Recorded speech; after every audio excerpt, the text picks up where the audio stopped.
दोस्तों नमस्कार, मैं संतोष कुमार आपको पूरा विस्तार से बताने वाला हूं कि उड़ीसा के बालासोर में जो बहनागा बाजार रेलवे स्टेशन है, बालासोर से 40 किलोमीटर दूर, वहां जो रेल एक्सीडेंट हुआ है 21वीं सदी में भारत में सबसे बड़ा ये रेल दुर्घटना है। उसका कारण क्या है, आज उसी के बारे में पूरा विस्तार से समझने का प्रयास करेंगे। क्या पॉइंट मैन का गलती है, स्टेशन मास्टर का गलती है, कंट्रोल रूम का गलती है, यानी कि मैनुअल गलती है, या कुछ टेक्निकल फॉल्ट है।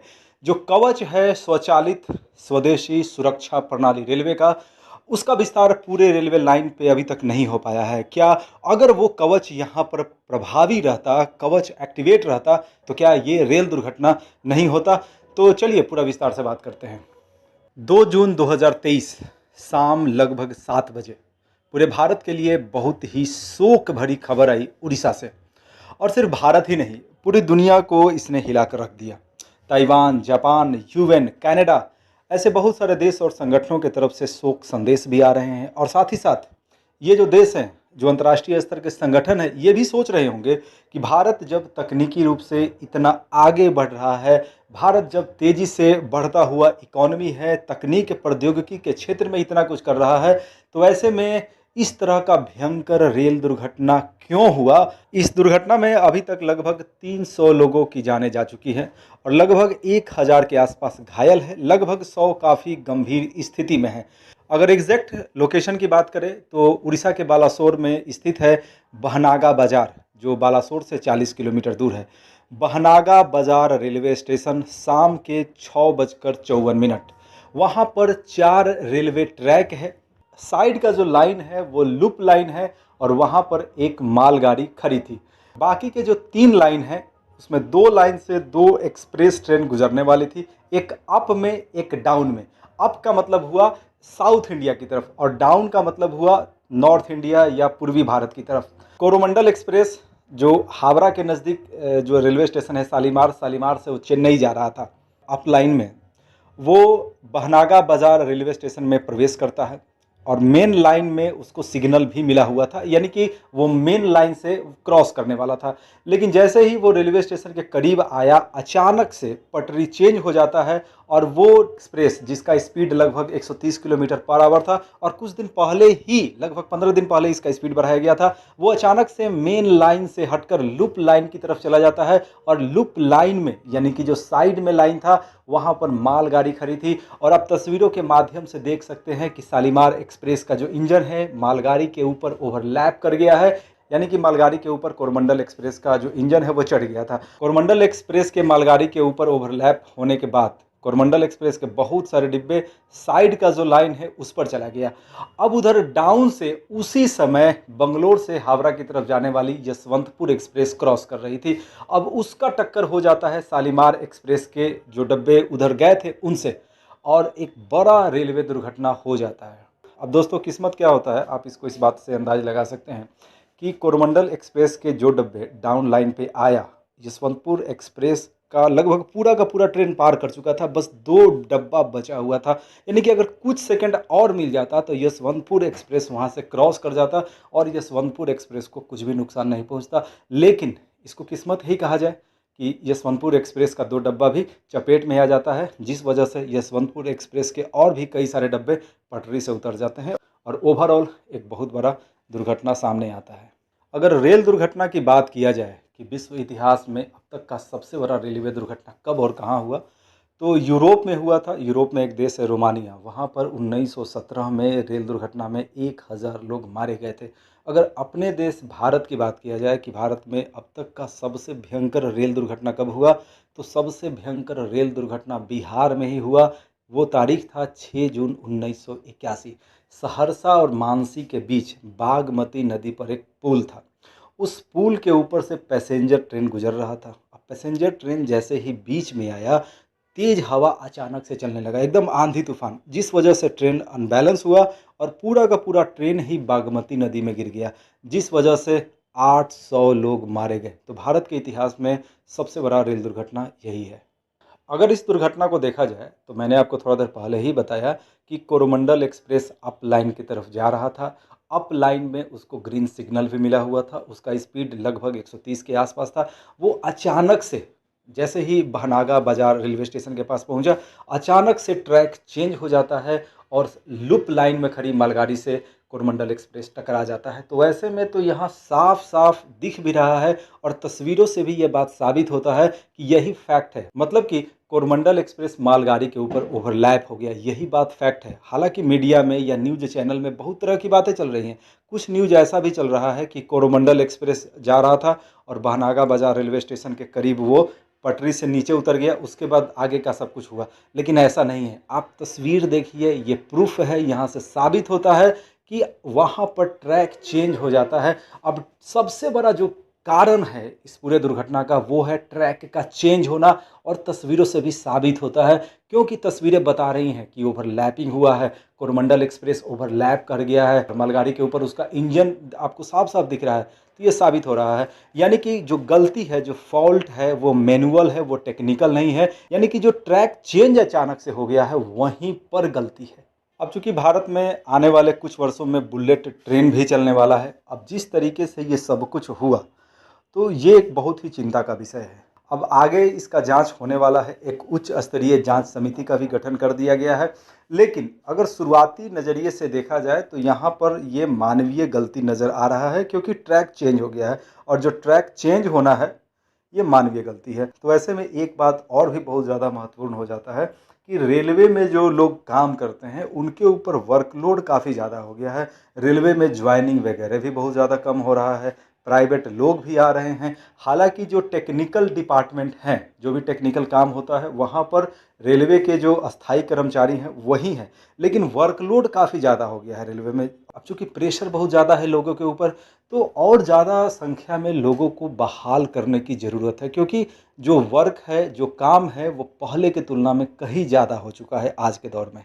अब दोस्तों, मीडिया में या सोशल साइट पे कवच काफ़ी ट्रेंड कर रहा है। यानी कवच के बारे में बहुत तरह तरह की बातें की जा रही हैं कि अगर यहाँ पर कवच रहता तो ये दुर्घटना नहीं होता। तो चलिए शुरू करते हैं। सबसे पहले हम ये समझ लेते हैं कि कवच आखिरकार होता क्या है। उसके बाद हम ये देखेंगे कि यहाँ पर अगर कवच रहता तो क्या वाकई यहाँ पर दुर्घटना नहीं होता, क्योंकि मीडिया में इस तरह की बातें की जा रही हैं कि अगर यहाँ पर कवच रहता तो दुर्घटना नहीं होता। तो चलिए इसको भी देखेंगे। सबसे पहले कवच है क्या। कवच स्वचालित यानी ऑटोमेटिक ट्रेन प्रोटेक्शन सिस्टम है, जिसका बनाने का जो शुरुआत है, जिसका डेवलपमेंट का शुरुआत है स्वदेशी तकनीक पर आधारित। इसका शुरुआत 2012 से ही हो चुका था। 2022 में इसका फाइनली टेस्ट किया गया सिकंदराबाद में 4 मार्च 2022 को। और आपने एक वीडियो जरूर ही देखा होगा, पिछले वर्ष की बात है, लगभग 1 वर्ष हो चुका है, जिसमें कि इस टेस्ट में स्वयं शामिल थे भारत के रेल मंत्री अश्विनी वैष्णव। अब मान लिया कि एक थोड़ा सा आप विजुअलाइज करें, अब एक पटरी है, एक पैसेंजर ट्रेन किसी स्टेशन से पास किया और थोड़ा देर बाद, मान लिया कि 10 मिनट बाद, एक एक्सप्रेस को भी वहाँ से गुजरना है या एक दूसरा पैसेंजर को भी गुजरना है। तो जो रेलवे का कंट्रोल रूम है उसके पास लगभग at a time exact location रहता है कि कौन सा ट्रेन कहाँ पे है। ठीक है। और कई बार दोस्तों ऐसा भी होता है कि सिग्नल में टेक्निकल फॉल्ट हो जाता है। अब जो रेल चलाने वाले ड्राइवर होते हैं उनके पास बस इतना ही फैसिलिटी मुख्यतः रहता है कि वो सिग्नल को देखते हैं कि अगर सिग्नल रेड है तो उनको रोकना है, अगर सिग्नल ग्रीन है तो वो गाड़ी को आगे बढ़ा देंगे। ट्रैक चेंज करना वगैरह में उनका कोई हाथ नहीं होता है। तो ड्राइवर बस सिग्नल पे काम करते हैं। मान लिया कि कभी सिग्नल में टेक्निकल फॉल्ट हो जाए, ठीक है, जैसे कि रेड सिग्नल वो काम ही ना करे, मे भी ऐसा कुछ हो जाए अगर गलती से या किसी अन्य वजह से भी ट्रेन रुका नहीं, एक सामने एक ट्रेन जा रहा है, पीछे से एक ट्रेन हो सकता है कि उसको टक्कर मार दे, कभी कभी ऐसा हो सकता है। ठीक है। तो वैसे स्थिति से निपटने के लिए ही कवच सिस्टम है। कवच सिस्टम क्या करेगा, ऑटोमेटिकली ब्रेक लगा देगा। और अगर ऐसा कोई भी मामला आता है कि एक ट्रेन दूसरे ट्रेन को ठोकने वाला है पीछे से या आगे से हेड ऑन कॉलिजन होने वाला है, तो ऐसे में क्या होगा, वो दोनों ट्रेन तो धीरे धीरे रुक ही जाएंगे, साथ ही साथ 5 किलोमीटर के रेंज में जो भी ट्रेन है वो भी रुक जाएंगे। कवच में टेक्नोलॉजी क्या है, चलिए इसको देखते हैं। कवच में इलेक्ट्रॉनिक उपकरण होगा, साथ ही साथ RFID भी होगा, यानी कि रेडियो फ्रीक्वेंसी आइडेंटिफिकेशन। ये रेडियो कम्युनिकेशन पर काम करेगा। और ये जो उपकरण है, कवच का जो उपकरण होगा, ये कहाँ पर लगेगा, तो ये पटरी पर भी लगेगा। यानी कि जो रेल्स है, रेल्स का मतलब वो जो लोहा का पतला सा दिखता है उसको रेल कहते हैं, जिसको मोटे तौर पे आप पटरी कह सकते हैं। तो वहाँ भी इसको लगाया जाएगा। इसके अलावा जो सिग्नल्स होते हैं, रेड, ग्रीन, येलो वहाँ भी लगेगा। इसके अलावा लोकोमोटिव यानी कि रेलवे इंजन में भी इसको लगाया जाएगा। यानी कि इतना तो आपको समझ में आ गया होगा, मीडिया में आपने अभी तक बहुत सारा ऐसी बात सुनी होंगी कि इस ट्रेन में कवच नहीं है, तो ऐसा कहना ही सही नहीं है। ऐसा नहीं कि ट्रेन में कवच होगा, ऐसा सिर्फ नहीं है। ट्रेन के इंजन में भी कवच सिस्टम होगा, साथ ही साथ सिग्नल पर भी होगा और पटरी पर भी होगा। यानी इस तरह का कॉम्बिनेशन होगा तभी कवच सिस्टम काम करेगा। अब कवच सिस्टम जो है इसका शुरुआत कब हुआ? तो इसका शुरुआत 2022-23 के बाद हुआ। 2022-23 का जो बजट है यानी कि पिछले वर्ष का, उसमें ये घोषणा किया गया था कि 2000 किलोमीटर रेलवे में कवच को सेट किया जाएगा, 2000 किलोमीटर रेलवे लाइन को। उसके बाद सरकार का ये प्लानिंग है कि हर वर्ष लगभग 4000-5000 किलोमीटर जो रेलवे लाइन है उसको कवच से कवर किया जाएगा। वैसे तो भारतीय रेलवे का कुल लंबाई 68,000 किलोमीटर है, लेकिन अब ऐसा नहीं है कि पूरा का पूरा जो रेलवे लाइन है उसको कवच से कवर किया जाएगा। सरकार का ऐसा कोई प्लानिंग नहीं है। लगभग 35-40 हज़ार किलोमीटर का जो रेंज है रेलवे लाइन का, उसको कवच के माध्यम से कवर करने का भारत सरकार का प्रयास है। अगर कोस्ट की बात किया जाए तो कवच में कितना कोस्ट बैठेगा?